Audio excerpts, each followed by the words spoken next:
बिस्मिल्लाहिर्रहमानिर्रहीम। अस्सलाम वालेकुम। ग्रेड 7 पहली वीडियो में हम लोगों ने राइट बरादरान के चैप्टर की रीडिंग की थी और अंडरस्टैंडिंग की थी। आज हम इसका एक्सरसाइज वर्क करेंगे।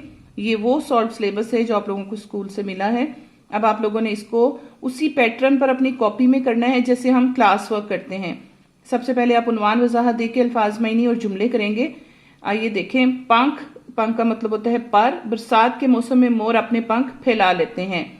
मसनूई, नकली, मसनूई खाद का इस्तेमाल फसलों के लिए जरूरी है।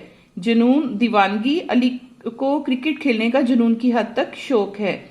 नस्ब, लगाना, तमाम शाहराहों पर कैमरे नस्ब हैं। बाब, किताब का हिस्सा, मेरी उर्दू की किताब में 15 बाब हैं। मुब्तिला, फंसा हुआ, अहमद बुरी सोहबत में मुब्तला हो गया है। आपने इस अल्फाज मायनी और जुमलों को उन्वान वजाहत के साथ अपनी कॉपी में करना है और फिर आपने इनको बहुत अच्छी तरह लर्न करना है। उसके बाद आपने न्यू टॉपिक स्टेटमेंट देना है और सवालात करने हैं। सवालात देखें। 1900 में दोनों भाई किस बहुत अहम काम में कामयाब हो गए?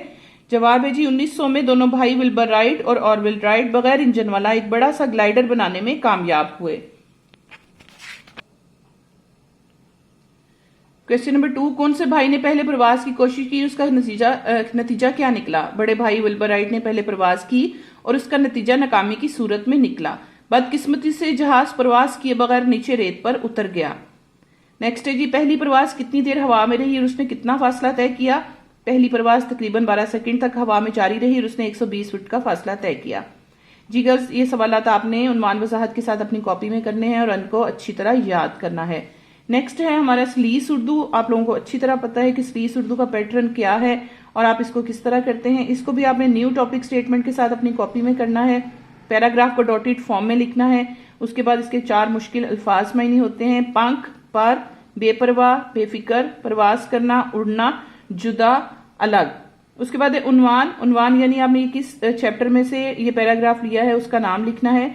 उसके बाद आपने पूरा स्लीस पैराग्राफ इन वर्ड्स को चेंज करके आपने लिखना है कॉपी में। जैसे देखें, कहा जाता है किसी जमाने में यूनान में 2 बाप बेटे रहा करते थे जिनको परिंदों की तरह पर लगाकर, यहाँ वर्ड था पंख जिसको मैंने चेंज किया और पर लगाया।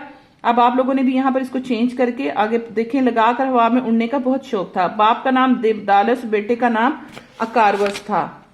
कहते हैं कि एक रोज उन्होंने मोम के बड़े बड़े पर बनाए और उनकी मदद से मजे ले लेकर हवा में उड़ने लगे। अकारवस कम उम्र था और थोड़ा सा बेफिक्र भी। यहाँ वर्ड था बेपरवाह, मैंने चेंज किया और बेफिक्र लगाया। वो बेख्याली में उड़ते उड़ते, यहाँ पर वर्ड था प्रवास करना, और उड़ते उड़ते सूरज के नजदीक पहुंच गया और करीब था कि वो सूरज को अपने हाथों से छू ले कि सूरज की गर्मी से सारा मोम पिघल गया और उसके पंख जिस्म से अलग। यहाँ वर्ड था जुदा, जिसको हमने चेंज करके लिखा अलग होकर नीचे गिर पड़े और उनके साथ ही कारवस भी नीचे आ रहा और हमेशा के लिए खत्म हो गया। जी गर्ल्स, आपने इस पूरे पैराग्राफ को अपनी कॉपी में लिखना है और आपने पूरे चैप्टर को अच्छी तरह याद करके इसका टेस्ट देना है, क्योंकि ये इस तरह आपके पूरे चैप्टर की तैयारी पेपर के लिए हो जाएगी। ओके, अल्लाह हाफिज।